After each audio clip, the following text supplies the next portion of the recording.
हिंदू सिर्फ सही मायने में ये चाहते हैं कि देश में एकजुट रहें और सबका साथ सबका विकास हो। लेकिन कांग्रेस अब देखिए 60 साल में उन्होंने सिर्फ तुष्टीकरण की राजनीति की। 60 साल में उन्होंने सिर्फ गरीब को गरीब रखा, मुसलमान को ऊपर नहीं आने दिया, दलित को शोषित किया है।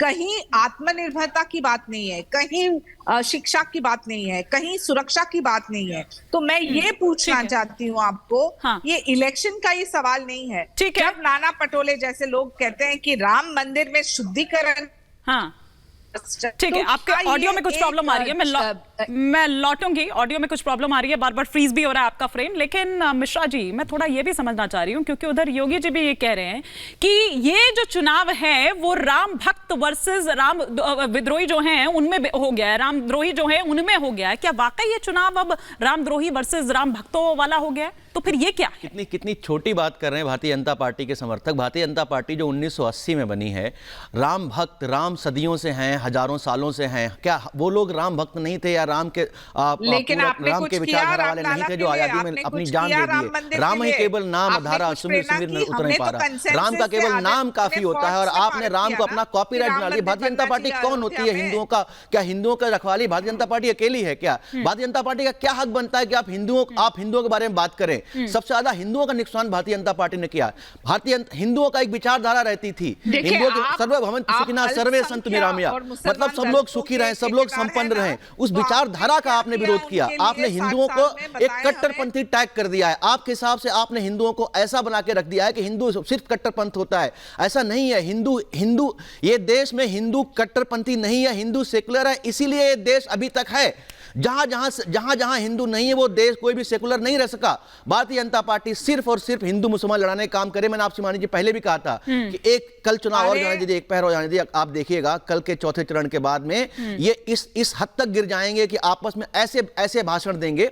और हेमंत बिश्व शर्मा जिन्होंने बोला था कि दलितों, नाना पटोले को ये जाकर बीजेपी ने कहा था क्या कि शुद्धिकरण की बात वो करे? नहीं, एक अभी हमारे बीजेपी के प्रवक्ता जी कह रही थी कि उन्होंने ये बोला है क्योंकि राष्ट्रपति गई है इसलिए शुद्धिकरण होना चाहिए। देखिए कैसे भाषणों को घुमाया जाता है। उन्होंने ऐसा कुछ नहीं बोला कि राष्ट्रपति गई हैं, दलित गई हैं इसलिए, जबकि दलितों पर सबसे ज्यादा प्रहार किया है। एक मिनट, मुझे बात फिनिश करने दीजिए।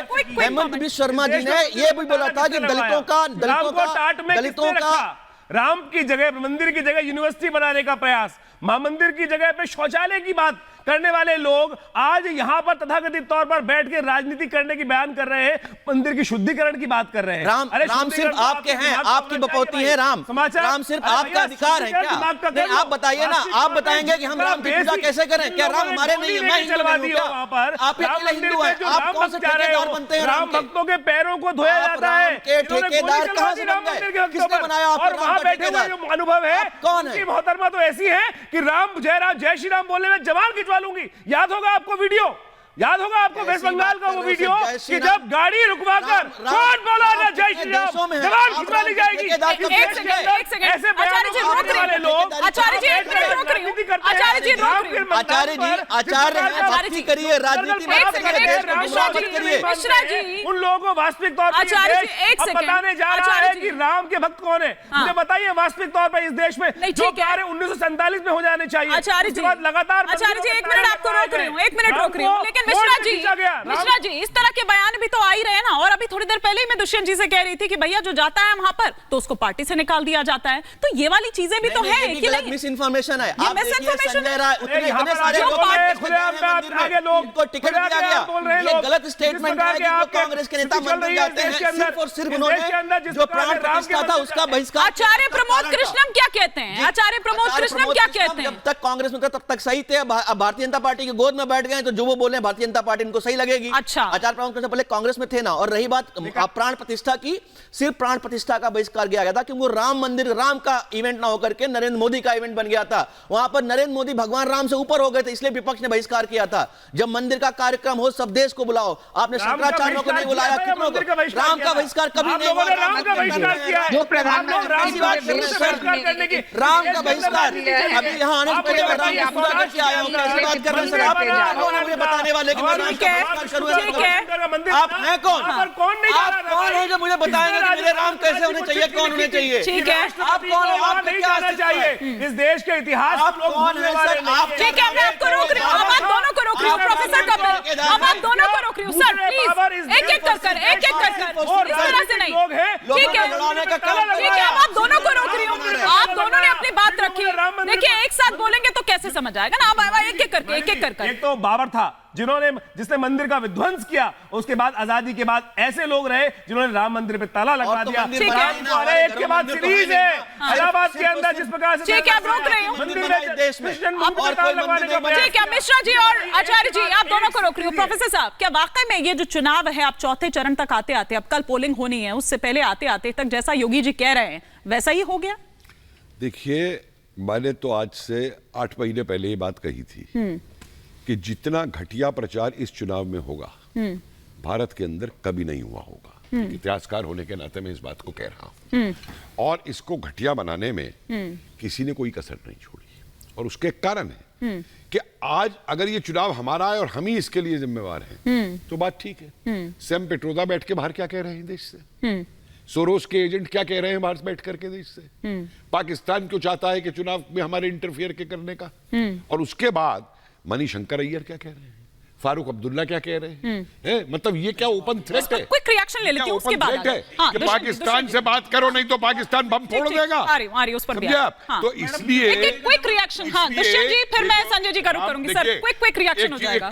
एक लाइन कह रहा हूं मैं, देखिए राम मंदिर के ऊपर बीजेपी ने डे 1 से अपनी बात रखी हुई है कि हमने मंदिर बनवाना है, ठीक है। कांग्रेस अपनी बार बार बात पलटती है, ठीक है, कभी राम मिथ्या हो जाता है, कभी राम मंदिर की सफाई, ठीक है, ये बात तो ठीक है ना। और सर वर्षों तक, मेरी इस बात को गलत वर्षों तक कोर्ट में लटका के रखना, कर दीजिए आप। ठीक है, आप सर एक बार सैम पेट्रोदा प्रत्याशी नहीं, मणिशंकर अय्यर कांग्रेस से निष्कासित हो चुके हैं। कब निष्कासित हुए भाई? 2018 में। छोड़िए यार उनको, अरे और नाना पटोले ये तो आपके महाराष्ट्र कांग्रेस के अध्यक्ष हैं। अरे दुष्यंत छोड़िए, आप सभी के लिए इस तरह से बोलते हैं दुष्यंत जी? आप खुद ही पार्टी मेंबर नहीं है, आपको कहां से मालूम? प्रधानमंत्री दुष्यंत जी, आप तो खुद पार्टी मेंबर नहीं है, आपको कहां से मालूम? देश के, सुन लीजिए, और आप इतने बड़े पार्टी मेंबर हैं, हम भारत के नागरिक हैं, हम भारत के नागरिक पार्टी की बात ही नहीं कर रहे, हम सनातनी की बात कर रहे हैं। आपको तो मुझे लगता है कि मैं आपको रोक रही हूँ, मैं यहीं रोक रही हूँ। नहीं, ठीक है, मैं आप लोगों को यहीं रोक रही हूँ, मैं माफी के साथ रोक रही हूँ, मुझे यहीं ब्रेक लेना होगा, मैं यहीं ब्रेक लूंगी क्योंकि सब नहीं सर। आप तो कांग्रेस के प्रवक्ता नहीं है ना, तो फिर आप क्यों कांग्रेस को डिफेंड कर रहे हैं? ठीक है, चलिए ठीक है, मैं माफी के साथ आप सबको यहाँ पर रोक रही हूँ सर, समय इतनी इजाजत दे रहा है मुझे। साथ क्या संबंधी है? यहाँ पर एक छोटे से ब्रेक के लिए रुकेंगे। आप सभी का बहुत शुक्रिया, बहुत शुक्रिया, बहुत शुक्रिया।